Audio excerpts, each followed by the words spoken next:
दोस्तों नमस्कार, हमारे चैनल में आपका स्वागत है। आज हम यूएनएससी के बारे में पढ़ेंगे और आज से हम करंट अफेयर की क्लासें चला रहे हैं आने वाले सभी एग्ज़ाम के लिए। तो दोस्तों देखते रहिए करंट की क्लास और चैनल को सब्सक्राइब नहीं किया तो सब्सक्राइब कीजिए और लाइक नहीं किया तो लाइक कीजिए और पसंद आ रहा है हमारा चैनल तो दोस्तों के साथ शेयर कीजिए। तो चलो मित्रों हम यूएनएससी के बारे में पढ़ते हैं। आज की हमारी क्लास यूएनएससी के बारे में है क्योंकि यह चर्चा में बहुत ज़्यादा उपयोगी है और आने वाले प्रत्येक एग्ज़ाम में चाहे सेंट्रल एग्ज़ाम ले लो चाहे स्टेट एग्ज़ाम ले लो, हर एग्ज़ाम में कुछ ना कुछ इस क्वेश्चन से संबंधित या इस टॉपिक से संबंधित क्वेश्चन हमेशा आता रहेगा, वो भी 2 साल के लिए तो परमानेंट क्वेश्चन बनता रहेगा, उसके बाद भी आता रहेगा। तो यूएनएससी तो इसका फुल फॉर्म है इसकी यूनाइटेड नेशनल सिक्योरिटी काउंसिल और हिंदी में इसको कहते हैं संयुक्त राष्ट्र परिषद। क्या कहते हैं? संयुक्त राष्ट्र परिषद कहते हैं।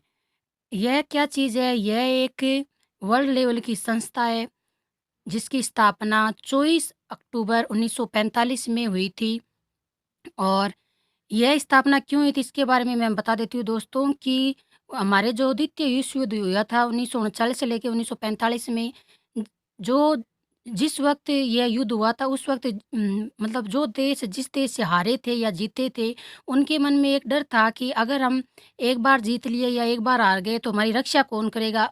उस सम उस वक्त ये इस संयुक्त राष्ट्र परिषद की स्थापना की गई थी और इसका उद्देश्य और कार्य क्या है? इसका मुख्यालय तो है न्यूयॉर्क यानी संयुक्त राष्ट्र अमेरिका में, ठीक है? कहाँ है? एक शहर का नाम है न्यूयॉर्क, जगह का नाम है। यहाँ इसका मुख्यालय है और इसका उद्देश्य क्या है? वास्तव में यह संस्था करती क्या है? इसका दायित्व या उद्देश्य यह है, उत्तरदायित्व है कि अंतर्राष्ट्रीय शांति और सुरक्षा बनाए रखना। इस संयुक्त राष्ट्र परिषद का उद्देश्य क्या है? अंतर्राष्ट्रीय स्तर पर शांति बनाए रखना और सभी की सुरक्षा बनाए रखना, यह इसका उद्देश्य है। और वर्तमान के संदर्भ में यह चर्चा में क्यों रहा है यूएनएससी, तो इसके बारे में अब हमें पढ़ते हैं। तो चलो दोस्तों वर्तमान के संबंध में संयुक्त राष्ट्र परिषद चर्चा में क्यों है, इसमें एक क्वेश्चन बना है कि भारत किस वर्ष के लिए यूएनएससी का अध्यक्ष या सदस्य या दोनों चुना गया है। इस बात का हमेशा याद रखना है दोस्तों।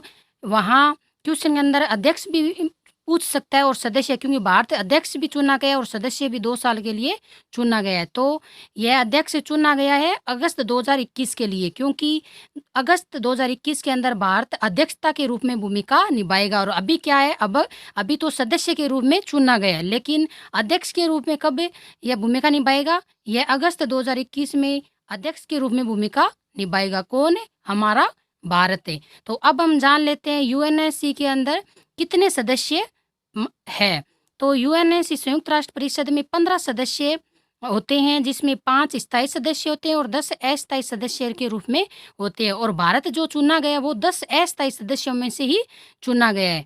और वर्तमान में भारत ने 2 साल के लिए 8वीं बार, अब पूछ सकता है कौन सी बार यह भारत सदस्य अस्थायी सदस्य के रूप में चुना गया, तो कि 8वीं बार, ठीक है? इस क्वेश्चन को ध्यान में रखना है। अस्थायी सदस्य के रूप में चुना गया है 2021 और 2022 के लिए। अब 5 स्थायी सदस्य होते हैं। 5 स्थायी सदस्य कौन-कौन से हैं?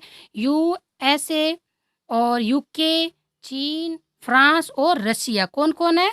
यूएसए, यूके, चीन, फ्रांस, रशिया, ये स्थायी सदस्य के रूप में हमेशा प्रेज़ेंट रहते हैं। इनकी कोई अदला-बदली नहीं होती है, लेकिन 10 अस्थायी सदस्य ये 2 साल में चेंज होते रहते हैं। तो ये थी हमारे आज की क्लास करंट अफ़ेयर के लिए और प्रत्येक आने वाली भर्तियों के लिए। और अगर हमारा चैनल आपको पसंद आ रहा है तो कमेंट करके बताइए आपको कैसा लगा हमारा वीडियो और अपने दोस्तों के साथ शेयर कीजिए। आने वाले एग्ज़ाम में जितने भी मोस्ट क्वेश्चन बनते हैं वो हम सब पढ़ेंगे हमारे चैनल के अंदर। तो देखते रहिए हमारे चैनल को। आज के लिए इतना ही दोस्तों, नमस्कार।